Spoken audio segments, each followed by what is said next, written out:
Good morning और सुप्रभातम प्यारे विद्यार्थियों। एमडी स्कूल रावत की ऑनलाइन क्लासेस में आपका स्वागत है। आज हम एसएसटी सब्जेक्ट में लेसन नंबर 6 केंद्र सरकार में टॉपिक भारत के राष्ट्रपति के चुनाव की प्रक्रिया को हम विस्तार से अपने पढ़ेंगे। और ध्यान रहे, इस लेसन में से 7 नंबर का एक क्वेश्चन आता है, वही निम्नात्मक। अतः मैंने जो है वो एक निम्नात्मक क्वेश्चन जो है वो इंपॉर्टेंट क्वेश्चन तैयार किया है, भारत के राष्ट्रपति के चुनाव की प्रक्रिया। तो समय का सदुपयोग करते हुए अपने प्रारंभ करते हैं भारत के राष्ट्रपति के चुनाव की प्रक्रिया। तो सबसे पहले भारत के राष्ट्रपति का जो चुनाव जो होता है वो एक निर्वाचक मंडल करता है। ध्यान रहे, कौन करता है? एक निर्वाचक मंडल जो है वो भारत के राष्ट्रपति का जो है वो निर्वाचन करता है अप्रत्यक्ष रूप से। किस रूप से? अप्रत्यक्ष रूप से भारत के राष्ट्रपति का निर्वाचन है वो एक निर्वाचक मंडल करता है। और इस निर्वाचक मंडल में कौन कौन से सदस्य होते हैं, कौन कौन से सदस्य सम्मिलित होते हैं? तो ध्यान रहे, संसद के दोनों सदनों के यानी लोकसभा और राज्यसभा के सभी निर्वाचित सदस्य, ये ध्यान देने वाली बात है, निर्वाचित, केवल और केवल निर्वाचित सदस्य ही आएंगे। संसद के दोनों सदनों के सभी निर्वाचित सदस्य, राज्य विधानसभाओं या केंद्र शासित प्रदेशों की जो विधानसभा है उनके सभी निर्वाचित सदस्य जो है वो इस निर्वाचक मंडल के अंदर भाग लेते हैं।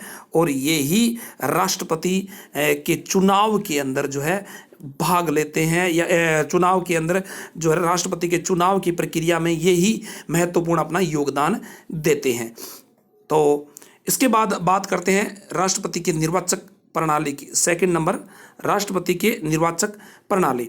तो भारत के राष्ट्रपति का जो चुनाव है वो आनुपातिक प्रतिनिधित्व पद्धति के अनुसार एकल संक्रमणीय मत पद्धति से गुप्त मतदान विधि द्वारा भारत के राष्ट्रपति का चुनाव होता है। और थर्ड टॉपिक आता है विधायक एवं सांसद के एक मत का मूल्य। यानी भारत के राष्ट्रपति के चुनाव में मत देने वाले जो विधायक और जो सांसद होते हैं उनके मत का मूल्य एक समान नहीं होता। इनके मत का मूल्य जो है वो अलग अलग होता है। कैसे? जो मैं आपको बता देता हूँ कि किस तरह से होता है। तो सबसे पहले बात करते हैं विधायक के। सबसे पहले अपने बात करेंगे विधायक के मत का मूल्य। राज्यों की या संघीय क्षेत्रों की विधानसभाओं के प्रत्येक सदस्य के मत का मूल्य निकालने के लिए कौन सा सूत्र अपने प्रयुक्त में लेते हैं? तो सबसे पहले अपने बता देता हूँ, चर्चा करते हैं अपने कि किसी राज्य या संघीय क्षेत्र की विधानसभा के सदस्य के मत का मूल्य कैसे होता है। कोई भी राज्य या संघीय क्षेत्र है, कोई भी राज्य या संघीय क्षेत्र है, उस क्षेत्र की कुल जनसंख्या बटा, ये ओब्लिक का निशान लगाए, बटा राज्य या संघीय क्षेत्र की विधानसभा के निर्वाचित सदस्यों की संख्या, आगे भाग का निशान 1000 या इसकी जगह आप गुणा 1/1000 भी लिख सकते हो। ठीक है ना? तो यदि विधायक के एक मत का मूल्य आता है तो विधायक के मत का मूल्य कैसे ज्ञात करेंगे अपने कि राज्य या संघीय क्षेत्र की कुल जनसंख्या बटा राज्य या संघीय क्षेत्र की विधानसभा के निर्वाचित सदस्यों की संख्या भाग 1000।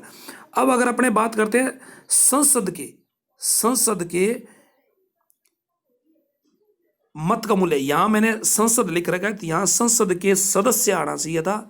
संसद के सदस्य, या आप इसको ऐसे भी लिख सकते हो, संसद की जगह सांसद, संसद की जगह क्या लिख सकते हो आप? सांसद। ठीक है ना? यहां संसद नहीं आएगा। सांसद के मत का मूल्य जो है वो किस तरह होता है? तो देखिए, संसद के प्रत्येक सदस्य अर्थात सांसद, यहां भी क्या आएगा? यहां भी क्या आएगा? सांसद आएगा, संसद नहीं आएगा। ये टाइपिंग के अंदर मिस्टेक हुई है, यहाँ आएगा सांसद। सांसद के मत का मूल्य निकालने के लिए क्या करते हैं? तो संसद के प्रत्येक सदस्य अर्थात सांसद, यहाँ जो लाइन है वो टाइपिंग जब वो सही लिखी गई है, सांसद के मत का मूल्य, यानी सांसद के मत का मूल्य कैसे निकालते हैं? समस्त राज्यों व संघीय क्षेत्र की विधानसभाओं के सदस्यों की कुल मत संख्या बटे संसद के दोनों सदनों के सभी निर्वाचित सदस्यों की कुल संख्या, यानी जो भी राज्य या जो संघीय क्षेत्र है उनकी विधानसभाओं के सदस्यों की कुल संख्या कितनी है, कितनी, केवल और केवल विधानसभाओं के सदस्यों की संख्या कितनी है, और संसद के दोनों सदनों के सभी निर्वाचित सदस्यों की कुल संख्या कितनी है। इससे जो है वो संसद के मत का मूल्य जो है वो निकल जाएगा। चलिए अब अपने बात करते हैं आगे। तो इस प्रकार एक विधायक एवं एक सांसद के मत का मूल्य जो है वो अलग अलग होता है, ये भी ध्यान देने वाली बात है। एक राज्य की विधानसभा के एक विधायक के मत का मूल्य भी दूसरे राज्य की विधानसभा के एक विधायक के मत के मूल्य से भी क्या हो सकता है, अलग हो सकता है। यानी एक राज्य की जो विधानसभा है उस विधानसभा का जो एक विधायक होता है उसका, और दूसरे राज्य की जो विधानसभा है उसका विधायक होता है, उन दोनों का मत का मूल्य भी अलग अलग हो, मतलब लगभग होता है, क्योंकि जनसंख्या पे डिपेंडेंट होता है। ये सारे के सारे जनसंख्या प्रत्येक राज्य की अलग अलग होती है। लेकिन समस्त विधायकों के मतों के मूल्य का कुल योग, ये ध्यान देने वाली बात है भी, जितने भी विधायक है राज्य और केंद्र शासित प्रदेशों के, उनके मतों का कुल योग जो होता है वो सांसदों के मतों के मूल्य के कुल योग के बराबर होता है। ये खास बात होती है। चलिए अब बात करते हैं अपने न्यूनतम कोटे की। तो भारत के राष्ट्रपति के चुनाव में सफलता प्राप्त करने के लिए उम्मीदवार को डाले गए मतों का न्यूनतम कोटा प्राप्त करना आवश्यक होता है। यानी जो भी उम्मीदवार राष्ट्रपति का चुनाव लड़ता है तो उनको उनका न्यूनतम कोटा जो है वो उनको प्राप्त करना जो है वो जरूरी होता है। और यह न्यूनतम कोटा निर्धारित करने के लिए संविधान में कौन सा फॉर्मूला जो लिया गया है तो वो मैं आपको बता देता हूँ। न्यूनतम कोटा कैसे प्राप्त करते हैं कि दिए गए वैध मतों की संख्या बटा, यहाँ बटा है ध्यान रखना, दिए गए वैध मतों की संख्या कितनी है, निर्वाचित होने वाले प्रतिनिधियों की संख्या कितनी है, भाग 1000। इससे उस उम्मीदवार का न्यूनतम कोटा जो है वो निकल जाता है। तो ध्यान रहे यहाँ न्यूनतम कोटे की व्यवस्था इसलिए की गई है ताकि स्पष्ट बहुमत प्राप्त होने पर ही एक व्यक्ति को राष्ट्रपति पद जो है वो प्राप्त हो सके। ध्यान रहे राष्ट्रपति का जो पद का कोई भी उम्मीदवार है, जब तक उसको स्पष्ट बहुमत नहीं मिलेगा, तो वह राष्ट्रपति पद का दावेदार घोषित जो है वो नहीं होगा।